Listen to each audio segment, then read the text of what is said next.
We've talked about what it means to pay people a wage that they can live on. We've spoken about what it means to have access to health care as a right and not a privilege. We talked to them about real criminal justice reform. There's a certain kind of feeling after a big progressive win when you wake up the next day and realize that, yes, this movement is happening. This movement is successful, and it continues to be successful even when all the odds are against you. So last night, Andrew Gillum pulled out a huge upset victory over his opponents in the Democratic primary for governor. So here are the results, with Gillum taking 34.3% of the vote, when Gwen Graham was really expected to win this race. So part of the reason why this was a massive upset is because of the spending. So when you look at the primary spending, whether it's Levine, Green, Graham, or King, Gillum was outspent by all of them, yet he came out on top. And I want to show you some reaction from Gillum, but before I get there, let me just break down who Gillum is. So Gillum, 39, is the mayor of Tallahassee. He's running on a progressive platform that includes Medicare for all and a $15 minimum wage, and has been endorsed by Bernie Sanders and progressive billionaire Tom Steyer. Gillum is originally from Miami, one of 7 children. The nominee's mother was a city bus driver, and his father was a construction worker. He spoke about his family's humble beginnings in a March campaign ad. And that campaign ad is about 6 minutes long, and if you want to check it out, I'll link to it below my video. Now, let me show you a bit of Gillum's reaction when he went on Morning Joe this morning. How did you shock the political world? Yeah, well, first of all, good morning, Joe, and to everyone there. It feels real good.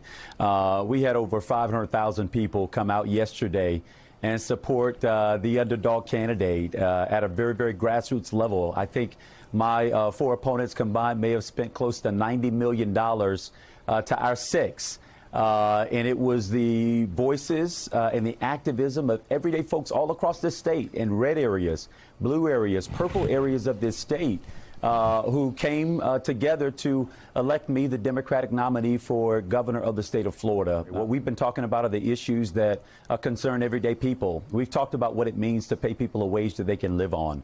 We've spoken about what it means to have access to health care as a right and not a privilege. We talked to them about real criminal justice reform.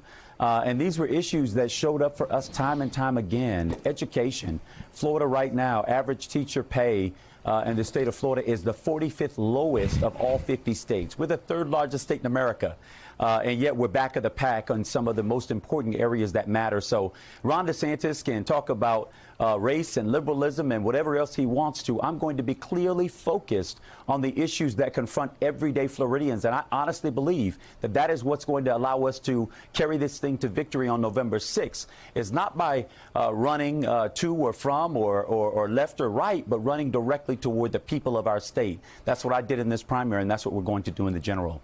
So, as you saw there, Gillum is bold and specific on the issues. And I think a major part of his victory here was that he campaigned around the state with Bernie Sanders. So after his win, he tweeted this out.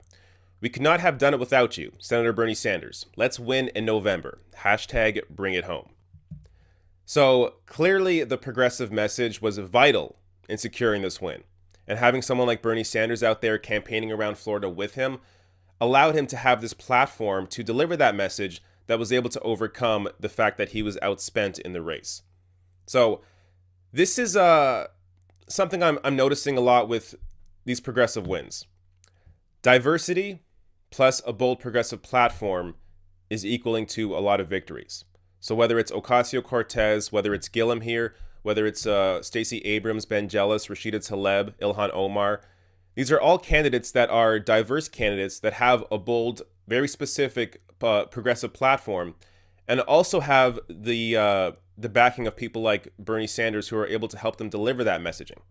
So this is people will say that, or I've seen people say that diversity doesn't matter at all, but diversity does matter. If you care about winning over people that maybe aren't necessarily into politics generally, diversity matters. It helps you get the message out there to voting blocs that aren't necessarily or aren't historically interested in voting.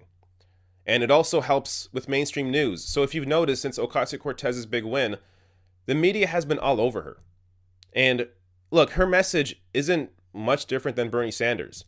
But because she is a young candidate, a young diverse candidate that is pushing these ideas forward, she's getting a lot of attention.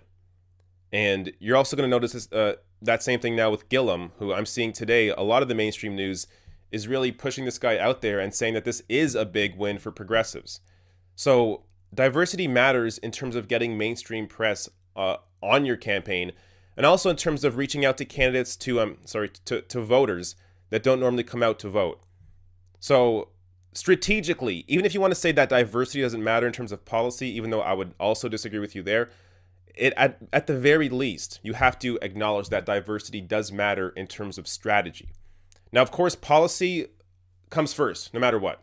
So as long as you are supporting a living wage, as long as you're supporting Medicare for all, criminal justice, other progressive issues, then that's what matters most. But diversity in terms of strategy, and I think in terms of your personal experience and being able to speak to a lot of these issues, that does help as well in delivering this progressive message out there and being able to pull out some of these victories. Hey, if you enjoyed this video, hit that subscribe button below and consider becoming a patron at therationalnational.com/join. You get some extra content, but also, most importantly, you help support me in continuing to produce these sorts of videos.